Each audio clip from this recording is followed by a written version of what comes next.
కుటుంబానికి ఆధారమైన వ్యక్తి మరణిస్తే ఆ కుటుంబం అనాథ కాకూడదనే లక్ష్యంతో బీమా పథకం ప్రవేశపెట్టామని సీఎం రేవంత్ రెడ్డి తెలిపారు. ఈ పథకం ద్వారా కుటుంబాలకు ఆర్థిక భద్రత కల్పించడమే ఉద్దేశమన్నారు. తెలంగాణను ఇతర రాష్ట్రాలకు ఆదర్శంగా నిలపాలనే ఆలోచనతో ఈ నిర్ణయం తీసుకున్నామని పేర్కొన్నారు. సింగరేణి, విద్యుత్ శాఖల్లో పనిచేసే ఉద్యోగులకు ఈ పథకం ద్వారా భరోసా కల్పించుకుంటున్నామని తెలిపారు. సంక్షేమం, భద్రత రెండింటినీ సమన్వయం చేస్తూ ప్రభుత్వం ముందుకు సాగుతోందన్నారు. పేద, మధ్యతరగతి కుటుంబాలకు ఇది ఉపయోగపడుతుందని పేర్కొన్నారు. ఈ ఆర్థిక స్తోమతతోని తమ కాళ్ళ మీద తాము నిలబడే అవకాశం ఉంటుంది.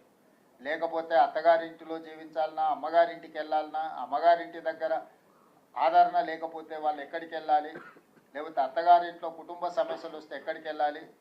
ఇట్లాంటి మధ్యతరగతి కుటుంబాలలో ఈ సమస్యను చాలా నేను చూస్తూ ఉంటాను. ఎందుకంటే ఎమ్మెల్యేగా కానీ ప్రజాప్రతినిధిగా నా దగ్గరికి ఆ కుటుంబ తగాదాలతోని ఏదైనా మీరు సూచన చేయండి, లేకపోతే ఏదైనా సహాయం చేయండి అని ఎంతోమంది వస్తుంటారు. వాళ్ళందరి సమస్యల్ని చూసినప్పుడు మంత్రివర్గ సహచరులతో, ముఖ్యంగా బట్టి విక్రమార్క గారితో చర్చించి దీనికి మనం శాశ్వతంగా ఒక పరిష్కారము, మన రాష్ట్రం ఇతర రాష్ట్రాలకు ఒక ఆదర్శంగా నిలబడే విధంగా మనం ఆలోచన చేయాలి.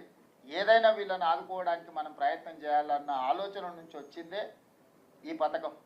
మొదట సింగరేణి సంస్థలో, ఆ తర్వాత విద్యుత్ శాఖలో, ఈరోజు రాష్ట్ర ప్రభుత్వంలో సంపూర్ణంగా దీన్ని ఈరోజు అమలు చేస్తున్నాం. ఈరోజు సురేష్ కుటుంబానికి, ముక్తార్ బేగ్ కుటుంబానికి చెరొక ₹1,00,00,000 చెక్కును ప్రదానం చేసే కార్యక్రమం తీసుకున్నాం. ఎందుకు ఈ కార్యక్రమాన్ని శాసనసభ సమావేశాలను వాయిదా వేసి శాసనసభ లోపలనే ఎందుకు పెడుతున్నామంటే, ఈ ప్రభుత్వం కోసం పనిచేస్తున్న ఉద్యోగస్తుల మనోధైర్యాన్ని పెంచడానికి. ఈ ప్రభుత్వం మమ్మల్ని కుటుంబ సభ్యులుగా చూస్తుంది. మాకు ఏదైనా ఈ ప్రభుత్వానికి, ప్రజలకు సేవలు అందిస్తున్న సందర్భంలో ఏదైనా ప్రమాదం జరిగి మేము మరణిస్తే మా కుటుంబం అనాథలు కారు, మా కుటుంబానికి ప్రభుత్వం అండగా నిలబడుతుంది అని ఒక సందేశాన్ని ఇవ్వడం కోసమే ఈ కార్యక్రమానికి ఒక ప్రత్యేకంగా ఇది ఏర్పాటు చేయడం జరిగింది.